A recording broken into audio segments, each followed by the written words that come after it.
Benvenuti o bentornati sul canale di Phoebe. Chiedo venia per la prolungata assenza sul canale, ma nei mesi precedenti non ho avuto veramente mai tempo per potermi dedicare a questo meraviglioso progetto che porterà tanti nuovi contenuti già in lavorazione. Bene, tornando quindi a Nightmare Alley, al solito se vi siete persi la parte 1 vi lascio il link nell'info box che trovate sotto al video per poterla recuperare e guardare. Nella parte 1 abbiamo visto i concetti di immagini, simbolismi, rappresentazioni, figure, contenuti. Torniamo alla narrazione per l'elaborazione definitiva di questo film. La morte di Pete è sicuramente un passaggio chiave all'interno della trama. Sia Pete che Stanton sono due nomi che richiamano il termine pietra. Dalle pietre non può nascere nulla, non si può seminare o raccoglierne i frutti. Potrebbe esservi nascosta un'idea di immutabilità e impossibilità. Stan può finalmente emergere e prendere in eredità le abilità apprese durante la sua esperienza alla fiera. È identificato con Pete, un piccolo prestigiatore truffaldino. Il suo numero improvvisato con lo sceriffo è l'esame per testare le sue nuove capacità ereditate. Stanton Carlisle, Marshall Judd. My family's Scotch. Scott's gifted what the old folks used to call second sight. Now, you were a man who was generally distrustful, but also fiercely loyal. Il mentalista mostra le sue abilità nel saper leggere l'altro, ricostruendo dai dettagli posti in superficie alcune strutture e vissuti della persona, risalire dall'aspetto esteriore per arrivare a quello interiore. L'evoluzione di Stan, per e a causa del doppio parricidio, deve fare i conti con alcune figure femminili con cui si relaziona. La nuova falsa identità di Stan si contrappone con tre modelli principali: quella cognitiva di Lilith, quella affettiva sessuale di Molly e quella spirituale di Zina. Zina e Stanton hanno fin da subito un approccio diretto. Dopo la morte del compagno di lei, il protagonista entra in possesso del manuale. Poco prima di lasciare il circo, Stan decide di restituirlo, ma lei non lo rivuole indietro ed esita qualche secondo prima di rispondere. You earned it. You worked hard for it. Probabilmente Zina aveva dedotto come dietro la morte di Pete ci fosse il coinvolgimento attivo di Stan, motivo per cui il saluto avviene con molto distacco. La ritroviamo solo successivamente in una visita a sorpresa dopo la chiamata di Molly. Zina nota e fa notare come ora il mentalista abbia i baffi che erano un tratto distintivo di Pete. A questo punto Stan si stranisce, capisce che qualcuno deve averle dato la notizia e pensa sia stata Molly. Ma Zina nega e si rifà alle carte, chiedendo a Stan stesso di utilizzarle per potersi leggere. Ricordate, è fondamentale sempre tenere a mente che nel film sono presenti quasi unicamente rappresentazioni e figure di truffatori ed imbroglioni. È solo una speculazione, ma il mazzo potrebbe anche essere truccato. Ma in questo caso diamo per buona l'intenzione di Zina. Le tre carte sono la 16, la 6 e la 12.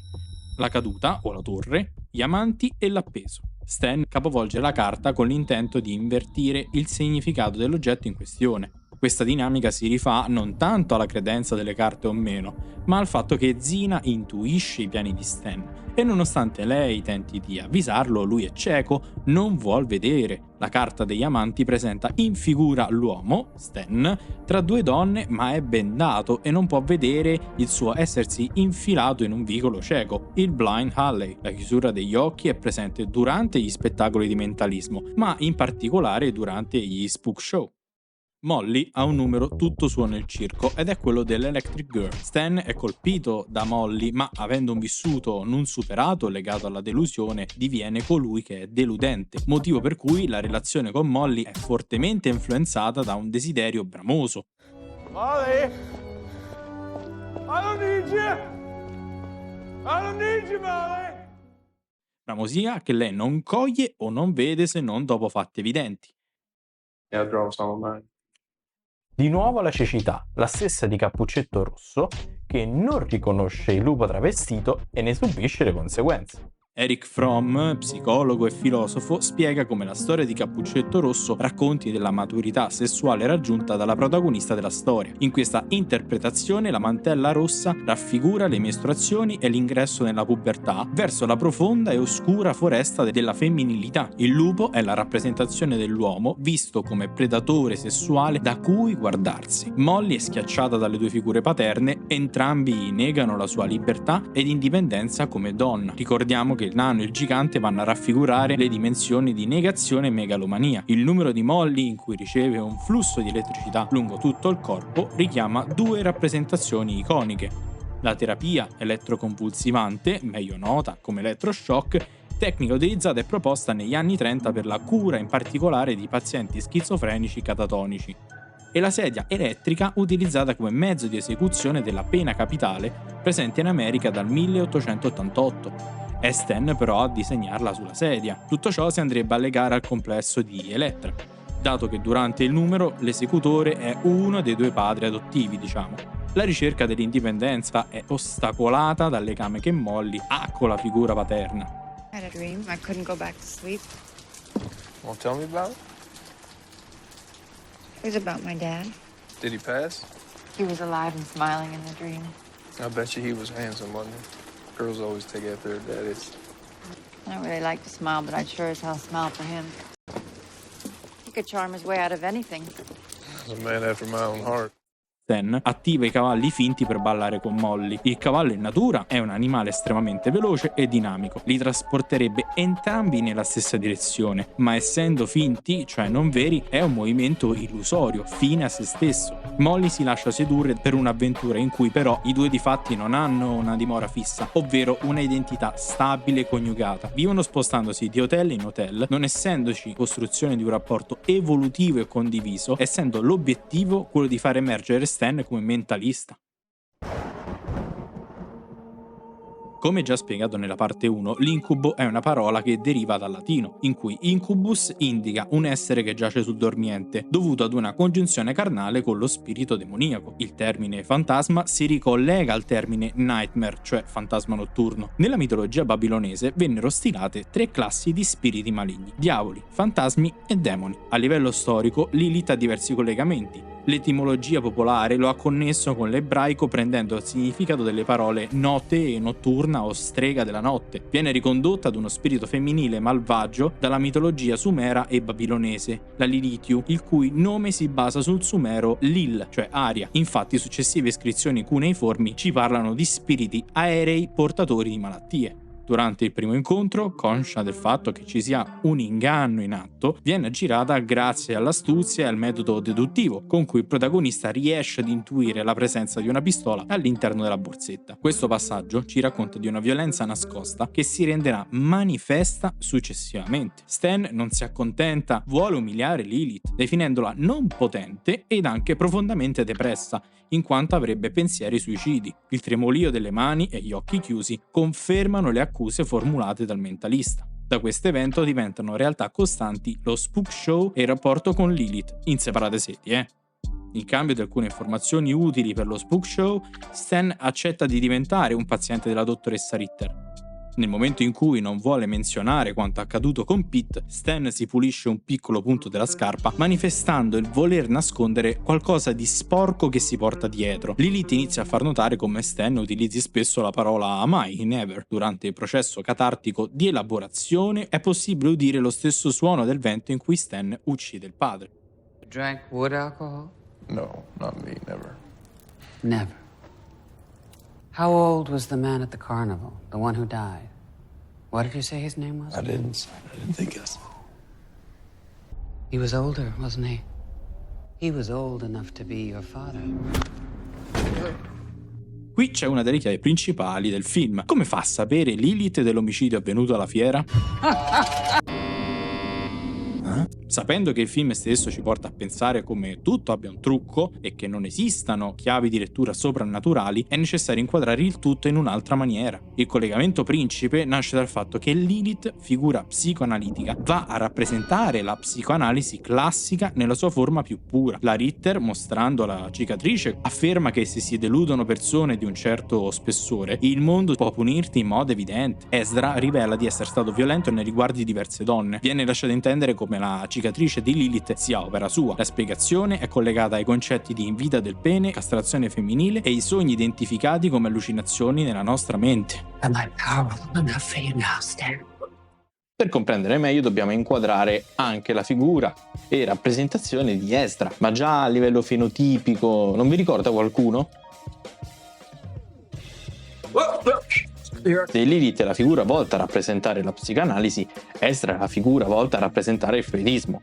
Ezra è un nome tipicamente ebraico, Freud era di origine ebraica. Ezra è un giudice, ovvero colui che giudica cosa è legale e non legale. Freud, nelle vesti di psicoanalista, all'interno del setting terapeutico, stabilisce cosa è giusto e cosa è sbagliato. Ezra è un ex paziente di una psicoanalista. Freud sperimentò la psicoanalisi su di sé nelle vesti di paziente. Quindi Ezra è il prodotto del freudismo e Lilith è la prassi terapeutica. Grazie alle informazioni ottenute, Stan scopre come Ezra soffra di laceranti sensi di colpa dovuti alla perdita della moglie e del figlio. All'interno del libro viene specificato come Ezra forzi Dory ad un Black Alley Abortion, ovvero un aborto clandestino. L'avvenimento accade nel 1901, anno in cui nella realtà Freud pubblica On Dreams, cioè un anno dopo la pubblicazione dell'interpretazione dei sogni, in cui ufficialmente aveva preso forma la teoria e la prassi psicoanalitica. Il riferimento al sogno c'è, è già all'interno del titolo, Nightmare. L'incubo è un messaggio interno che ci vuole allarmare su qualcosa su cui siamo stati ciechi oppure che non abbiamo elaborato totalmente. You're dreaming. E di rappresentazioni irrazionali o figure oniriche ne è pieno il film. Ezra è un uomo che soffre di disturbo della dipendenza affettiva, in combinazione con una sfera depressiva dovuta al senso di colpa per aver terminato l'esistenza della propria donna e il proprio figlio. Freud teorizza il complesso di Edipo come fenomeno naturale dovuto all'identificazione con il genitore dello stesso sesso. Se questa dinamica si concretizza, non c'è possibilità di reale riconoscimento della propria realtà da quella dell'altro, quindi si sviluppa l'incapacità nel sapersi separare dall'altro. Questa incapacità di Ezra rispetto a Dory e la sua violenza nei confronti delle donne è riconducibile ai sensi di colpa e all'aspetto diagnostico del complesso di Edipo che Freud propose anche su se stesso. Gresham denuncia con il suo racconto l'intuizione avuta da Freud nel dare importanza fondamentale ai sogni e alle realtà irrazionali, per poi però renderle né morte né vive. Lilith è quindi la prassi castrata o impotente. You are not powerful. Not powerful enough. Not your mother died when you were young. Her shadow looms large and close, too close. Don't lie. I'll know if you're lying.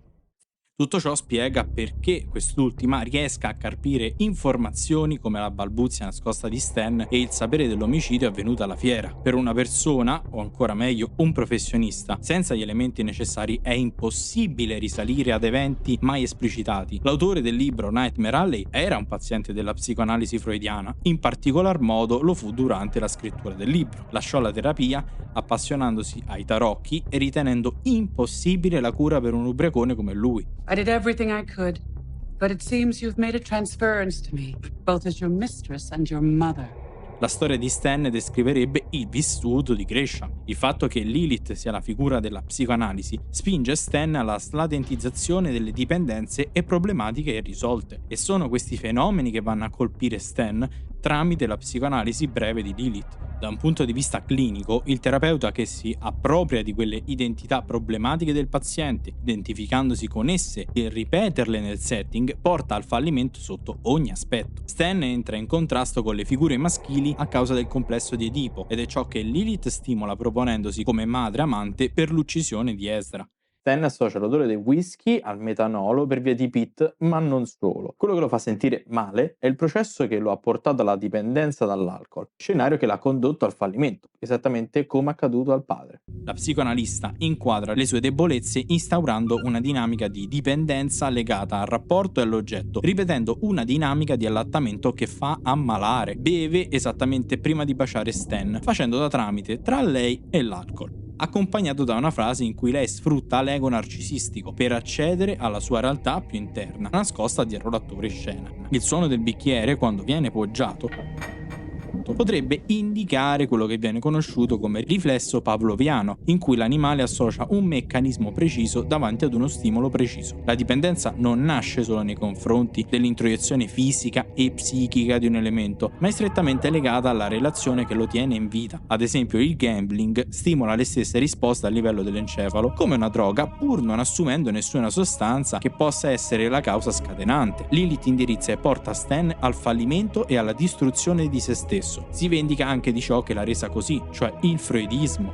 You don't fool people, Stan. They fool themselves. You're so blind, aren't you? You can't read the signs. In tedesco il termine Schadenfreude indica un piacere provocato dalla sfortuna altrui e può essere tradotto con gioia maligna o soddisfazione cinica. Enoch è un bambino tenuto sotto spirito. Viene considerato il pezzo forte della collezione del giostraio. Il nome è di origine ebraica come quello di Esdra. Anche se non ci sono prove evidenti, ma seguendo l'analisi proposta fin qui, Enoch è il bambino che uccide Dorry con la sua nascita mortale dovuta all'aborto clandestino. Rappresenta le idee della psicoanalisi classica nella ricerca della cura per la malattia mentale.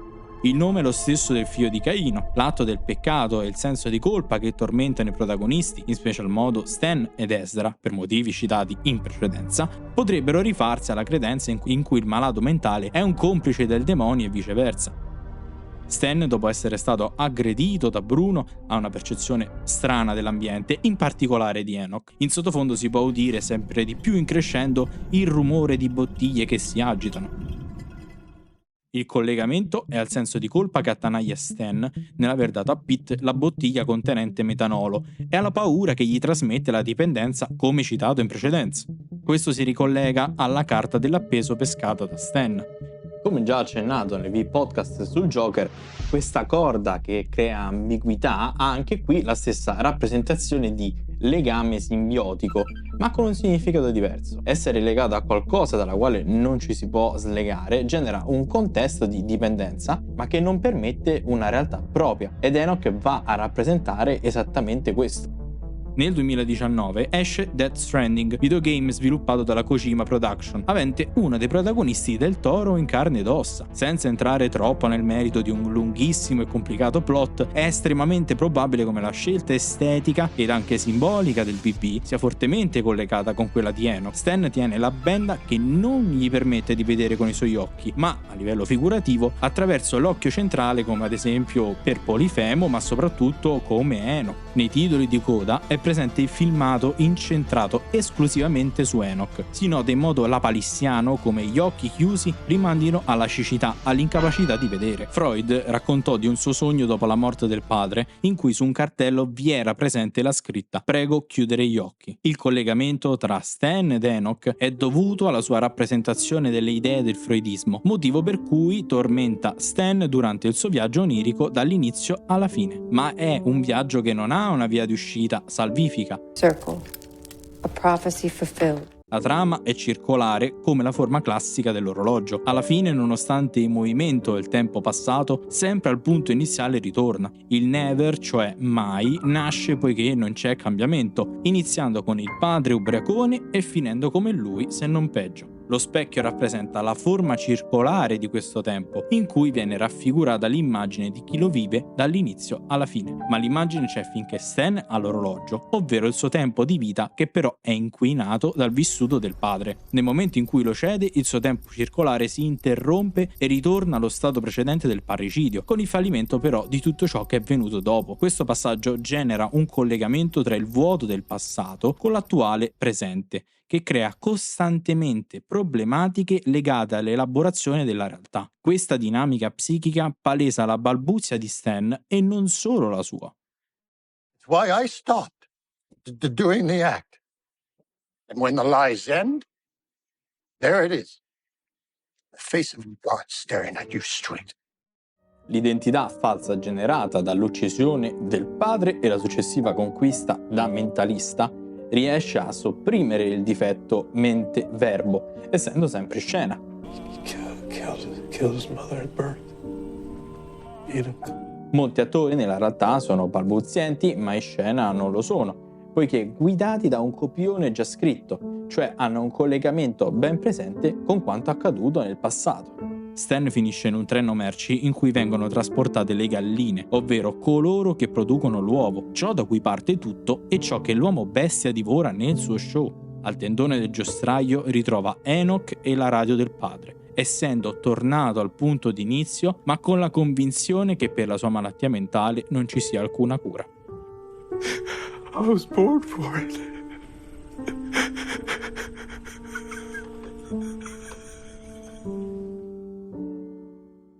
Dans tes grands yeux noirs, je me suis perdue. J'attends un regard, le cœur suspendu. Je t'ai